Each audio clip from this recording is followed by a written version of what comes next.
OA mo, sarili mong bansa kino-compare mo. Ayan po yung comment nila. Pakibasa na lang. Let's talk real, not pride talk. Ayon sa PISA, isang global test for 15-year-olds in math, reading, and science.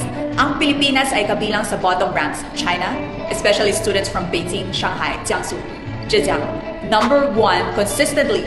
And what is PISA? It's under OECD, or the Organization for Economic Cooperation and Development.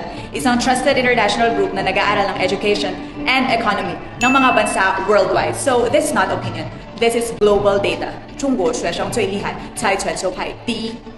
Chinese students are top performers, ranked number 1 globally. Now, don't get me wrong. Proud ako sa Pinas. Panalo tayo sa Miss Universe, hospitality, arts, at diskarte. Pero kung education, tech, innovation ang pag-uusapan, let's admit it, kailangan pa natin humabol. At pag sinabing laging nahuhuli ang Pilipinas, hindi yan bashing. Minsan, totoo talaga. At kung ayaw natin ma-left behind din, dapat honest tayo sa realidad. So next time, sabihin mo na mas matalino tayo, tanungin mo rin ang sarili mo. Base saan? Kung mahal mo ang bansa, sama ka sa solusyon.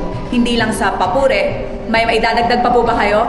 Comment mo na sa baba. Anong dapat i-prioritize ng Pilipinas ngayon? Education, tech, mindset. Let's talk. Kalma. 明天见.